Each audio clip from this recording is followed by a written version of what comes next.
जय हिंद दोस्तों। तो कैसे आप लोग, उम्मीद करते हैं आप लोग एकदम अच्छे से पढ़ाई कर रहे होंगे। जैसे कि आप सभी को पता है हम लोग क्या पढ़ रहे हैं, हम लोग पढ़ रहे हैं कक्षा 10वीं की गणित विषय। उसमें क्या डिस्कस कर रहे हैं, उसमें डिस्कस करें हम लोग कक्षा 10वीं की छठी अध्याय जिसका नाम है त्रिभुज। और त्रिभुज पढ़ने के दौरान हम लोग बहुत अच्छा क्वेश्चन डिस्कस कर रखे हैं। जैसे चलो ये क्वेश्चन, ये बहुत अच्छा क्वेश्चन है। अधिकतर बच्चे क्वेश्चन को पढ़ते ही समझते हैं कि ये त्रिकोणमिति के अनुप्रयोग से पूछा गया है, लेकिन यह क्वेश्चन किससे पूछा गया है? त्रिभुज से। अब आपको इसमें क्या दिमाग लगाना है ये समझना है। चलिए, मैं क्वेश्चन को पढ़ने से पहले दो तीन चीज़ आपसे पूछ लेना चाहता हूँ। जैसे मान लीजिए सभी को पता है कि जब भी सूर्य मतलब उगता है तो क्या होता है, उससे परछाई बनती है। ठीक है, थोड़ा सा दिमाग लगा के बताइएगा हमें। तो मान लीजिए एक ये घर है ना, मान लीजिए एक घर है।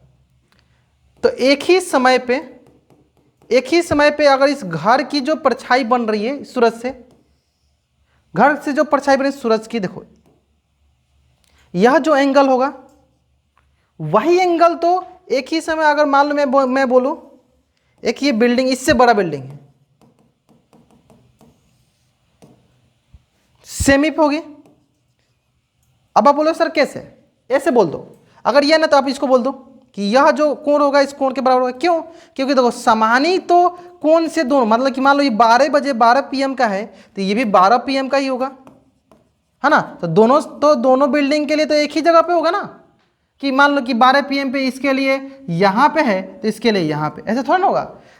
फिर से समझो।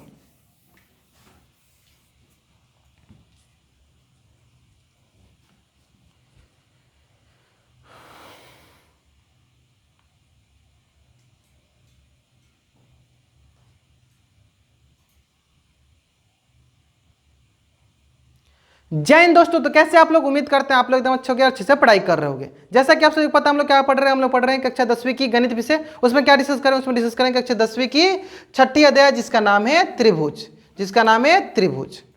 ठीक है। और त्रिभुज पढ़ने के दौरान अभी जो हम लोग क्वेश्चन डिस्कस करने वाले हैं बहुत ही अच्छा सा क्वेश्चन है। इस क्वेश्चन को अधिकतर बच्चे ये कंफ्यूजन में रहते हैं कि सर ये क्वेश्चन क्या त्रिभुज से पूछा गया है या त्रिकोणमिति का अनुप्रयोग से पूछा गया है। ठीक है, चलिए मैं आपको ये डाउट क्लियर करता हूँ। ये क्वेश्चन जो है आपको त्रिभुज से पूछा गया है, और क्यों इसमें अधिकतर बच्चे कंफ्यूज होते हैं, त्रिकोणमिति का अनुप्रयोग में क्यों लगाना चाहती हैं आप, ये समझ लीजिए। देखिए, पहले इस क्वेश्चन को पढ़ने से पहले दो तीन चीजें मैं आपसे पूछना चाहता हूँ। अगर मान लीजिए ये है सूरज, तो मान लीजिए 12 PM में, 12 बजे सुबह में, है ना, अगर ये उगता है तो उगते समय अगर मान लीजिए एक बिल्डिंग है सेम जगह पे, तो इसकी परछाई यहाँ बनती है। तो बताइए यह जो कोण होगा, है ना, सेम कोण पे, तो मान लीजिए सेम सिचुएशन में यही 12 बजे यही सूरज इससे बड़ा बिल्डिंग पे सेम कोण तो ही बनाएगा ऊपर, सेम कोण ही बनाएगा ऊपर, है ना। क्योंकि देखो एक ही एंगल से तो आपको मतलब परछाई छोड़ेगा। मान लीजिए ये तो नहीं हुआ कि 12 बजे इस बिल्डिंग के लिए यहाँ पे आ जाएगा तो इस बिल्डिंग के लिए यहाँ पे आ गया, ऐसे थोड़ा ना होगा। जब भी होगा दोनों बिल्डिंग के लिए तो समान ही कोण पे होगा।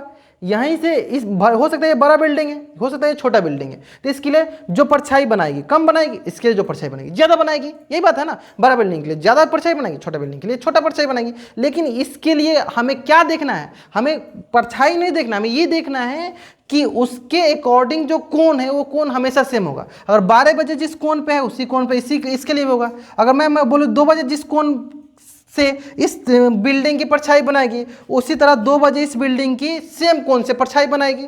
ये समझ में आया ना। अब आते हैं अपने क्वेश्चन पे। लंबाई 6 मीटर वाले एक ऊर्ध्वाधर स्तंभ की भूमि पर छाया की लंबाई 4, तो इसी को मान लो चलो स्तंभ, ठीक है, 6 मीटर वाला स्तंभ है और भूमि पे कितना मीटर का बन रहा है परछाई? 4 मीटर का, है ना। आगे देखो, जबकि उसी समय, देखो उसी समय क्यों बोल रहा है, उसी समय क्यों बोल रहा है? क्योंकि एक ही समय देखिए तो एक ही समय समान कोण पे परछाई बनाएगा। अगर अलग अलग समय होगा तो क्या होगा, अलग अलग कोण पे बनाएगा। मान लो ये 12 बजे बनाते हैं 2 बजे, तो 2 बजे कहीं नीचे आ गया होगा, हो सकता है नीचे आया तो उसकी परछाई कम बनेगी ऐसे में। तो इसलिए कौन कंडीशन यहाँ लिख दिया उसी समय, ठीक है, ताकि कोण बराबर हो जाए। तो हमने आपको समझाने के लिए 12 PM लिखा, लेकिन यहाँ पे दिया नहीं, है ना। मीनार की छाया, इसमें क्या है, ये मीनार है और ये स्तंभ था, ये क्या था, स्तंभ था, ठीक है। इसकी छाया की लंबाई दी गई हमारे पास 28 मीटर, ठीक है। तो मीनार की ऊंचाई ज्ञात कीजिए, मतलब इसकी हाइट ज्ञात करनी है ना। अब आपके पास आता है यहीं पे, क्या आता है, यहीं पे हमारे पास आता है अपना समरूप। अब पूछे क्यों समरूप आ रहा है, क्यों नहीं इसको हम लोग त्रिकोणमिति के अनुप्रयोग से हल कर लिए। देखो त्रिकोणमिति के अनुप्रयोग से हल करने के लिए इसमें से किसी एक कोण का मान पता होना चाहिए था, क्योंकि अगर कोण का मान पता नहीं होगा तो हम कैसे निकालेंगे tan थीटा या sin थीटा। तो यहाँ पे हम यूज करेंगे अपना त्रिभुज की समरूपता कसौटी। कैसे? देखो जनरली जो स्तंभ होगा वो भी 90 डिग्री पे होगा और जो हमारा मीनार होगा वो भी 90 डिग्री में सीधा खड़ा होता है कि नहीं। चलो तो आप ध्यान दो, तो अगर इसका नामकरण चलो कर लेते, चलो ABC और इसका नामकरण कर लेते चलो DEF, है ना। तो हम बोलेंगे सर, हम बोलेंगे कि कोण B किसके बराबर हो जाएगा? कोण E के। कोण B बराबर है कोण E के, क्यों? क्योंकि 90 डिग्री है। और दूसरा, एक ही समय पे जो सूरज उगेगा जिसकी वजह से छाया आएगा वो भी समान कोण बना रहा है, यानी कोण C बराबर हो जाएगा कोण F के। थीटा समान कोण है, यानी हम यहाँ से क्या बोल देंगे? यहाँ से हम बोलेंगे ABC आपका समरूप हो जाएगा DEF के। किसके हिसाब से? तो बोलेंगे कोण समरूपता कसौटी के आधार पे। कोण समरूपता कसौटी से, समरूपता कसौटी से। क्लियर है? कोण समरूपता कसौटी से। अब आगे आते हैं, देखो आगे देखते हैं नेक्स्ट ध्यान दो। अब देखो हमें क्या बताया सर, जब भी दो त्रिभुज समरूप होते हैं तो 6 कंडीशन, उसके संगत कोण बराबर होंगे और उनकी भुजाएं समान अनुपात में होंगी। चलो समान अनुपात में होंगी तो इसका हम फायदा उठा लेते हैं। यहाँ से मिल जाएगा सर AB बट्टा D और यहाँ से मिल जाएगा सर BC बट्टा EF और हमें क्या चाहिए? हमें ये भी चाहिए ना, BC बट्टा EF। इसी से काम हो जाएगा। चलो अब क्या होगा देखो, क्योंकि यहाँ पे AB की लंबाई कितनी है सर? 4 मीटर। D की लंबाई कितनी है सर? 28 मीटर। BC की लंबाई कितनी है सर? 6 मीटर। और EF हमें निकाला, EF क्या है? H मीटर, है ना। चलो निकाल लीजिए H। चलो पहले मीटर से मीटर कैंसिल आउट कर देते हैं। 4 7 28, यहाँ पे कुछ नहीं, क्या हुआ? क्रॉस मल्टीप्लाई कर लो। चलो इसको यहाँ सॉल्व कर लेते हैं। तो ये होगा देखो हमारे पास 1 इंटू H बराबर 7 इंटू 6 मीटर। तो यहाँ से होगा H बराबर 7 42 मीटर। H बराबर 7 42 मीटर। क्या आ गया हमारे पास? ऊंचाई कितनी आ गई? ऊंचाई आ गई सर हमारे पास, ऊंचाई कितनी आ गई? ऊंचाई आ गई हमारे पास 42 मीटर। किसकी? मीनार की ऊंचाई कितनी है? 42 मीटर। अब आप समझ गए नहीं यहाँ पे हम त्रिकोणमिति का अनुप्रयोग क्यों नहीं यूज किए हैं? उम्मीद करते हैं अच्छे समझ में आएगा। यहाँ पे समरूपता क्यों लगाया? ताकि समरूपता की ये आधार, ये हम जानते हैं कोई दो त्रिभुज समरूप होते हैं तो उससे संगत भुजाएं समान अनुपात में होती है, उससे हमने ये निकाल लिया। ठीक है, चलिए बढ़ते हैं नेक्स्ट क्वेश्चन में। नेक्स्ट क्वेश्चन बहुत अच्छे से क्वेश्चन क्या बोला है? AD और PM, AD और PM, ठीक है।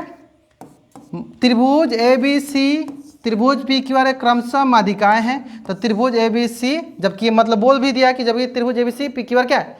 समरूप है, तो हमें ये प्रूफ करना है। बहुत आसान सा क्वेश्चन हो गया। चलो बनाते हैं त्रिभुज ABC। ये हो गया त्रिभुज ABC और इधर बना लेते हैं चलो त्रिभुज PQR, है ना। अब इसमें माध्यिका भी बना लेते हैं, है ना। चलो क्या बोला? AD माध्यिका है, ये माध्यिका है, तो जो अब ये दोनों बराबर हो गए। और PM, तो ये दोनों बराबर हो गए। ठीक है, चलो अब देखो जो जो लिखा गया उससे हम पहले कर लेते हैं, फिर हम आगे आएंगे क्वेश्चन पे।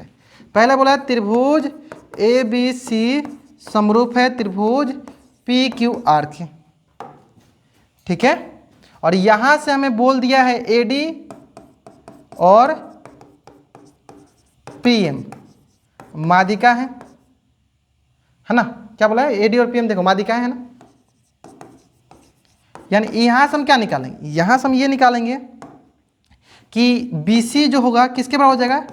2 टाइम्स BD या 2 टाइम्स DC के बराबर। कैसे? देखो इसको दो बराबर भाग बांटेंगे ना, यानी BC को क्या लिखेंगे? BC को लिखेंगे हम BD प्लस DC, और हम जानते हैं सर दोनों जब बराबर है तो इसको लिख देंगे हम BD प्लस DC को भी किसके बराबर लिख सकते हैं? BD के बराबर, यानी यूज है देखो 2 टाइम्स BD।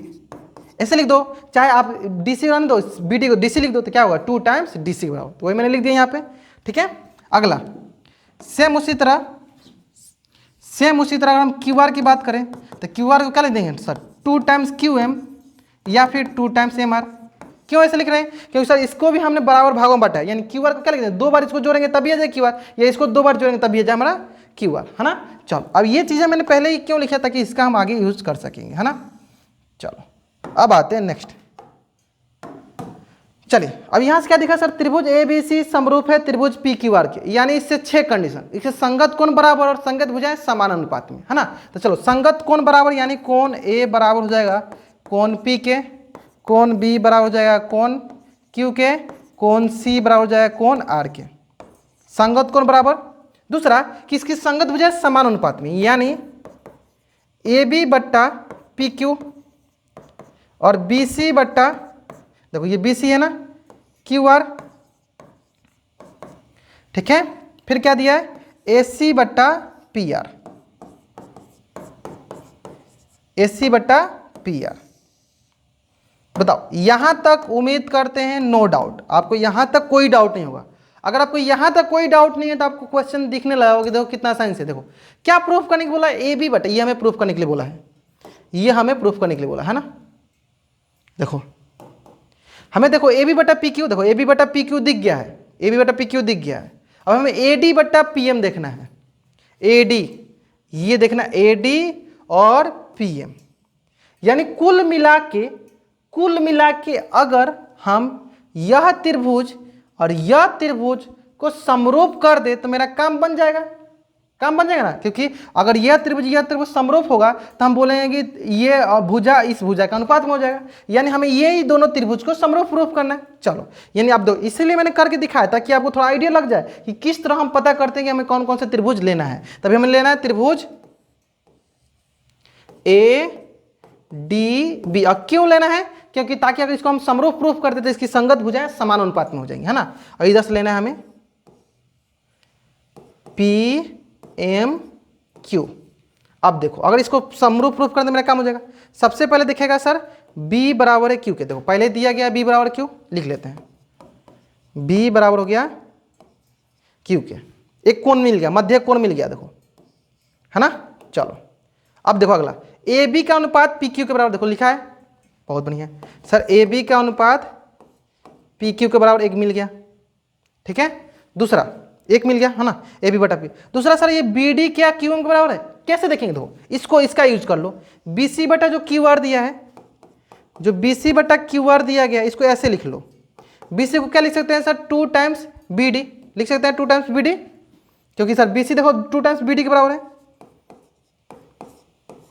और क्यू आर को क्या लिख सकते हैं, 2 times Q M, 2 times Q M. तो देखो यहाँ से 2 से 2 कट गया, यानी कुल मिला के आपको यहाँ से ये दिखा, कुल मिला के आपको यहाँ से ये दिखा कि सर ए बी बट्टा पी क्यू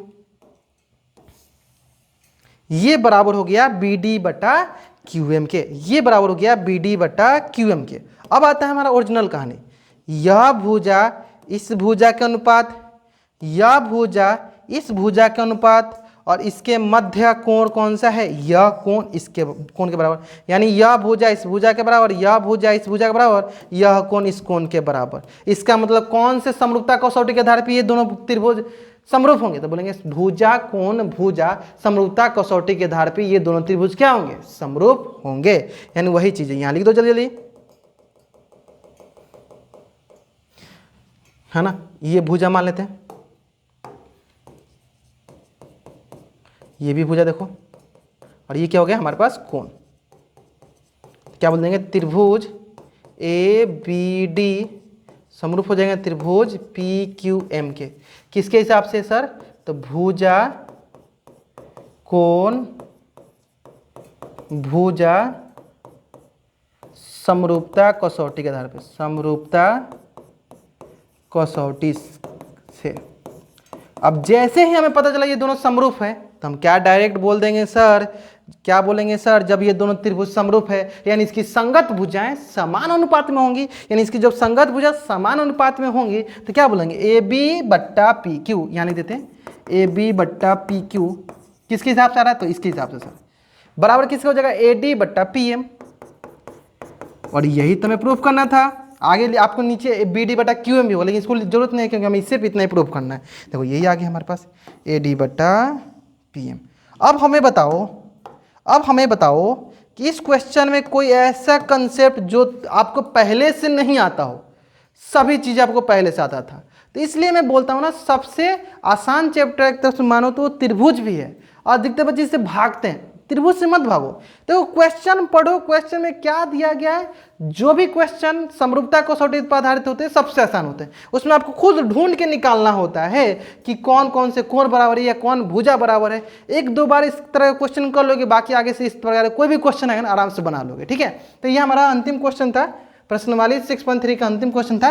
और इस प्रकार से हम लोगों ने क्या कर दिया, हमने त्रिभुज का क्या कर दिया, हमने समापन कर दिया, द एंड कर दिया, है ना। चलो द एंड कर दिया त्रिभुज का। तो उम्मीद करते हैं आपको ये सारे क्वेश्चन एकदम अच्छे से समझ में आए होंगे। देखो हम लोग जो एनसीईआरटी का सीरीज चल रहा है, अगर आपको इसमें कहीं भी डाउट आ रहा है जरूर आप कमेंट बॉक्स में, कम्युनिटी में जरूर पोस्ट करके बताओ कि आपको यहाँ डाउट आ रहा है, ताकि हम आपकी हेल्प कर सकें। ठीक है, चलिए मिलते हैं हम लोग अगली क्लास में, जिसमें हम लोग इसके आगे मतलब नया चैप्टर स्टार्ट करेंगे, है ना। चलिए।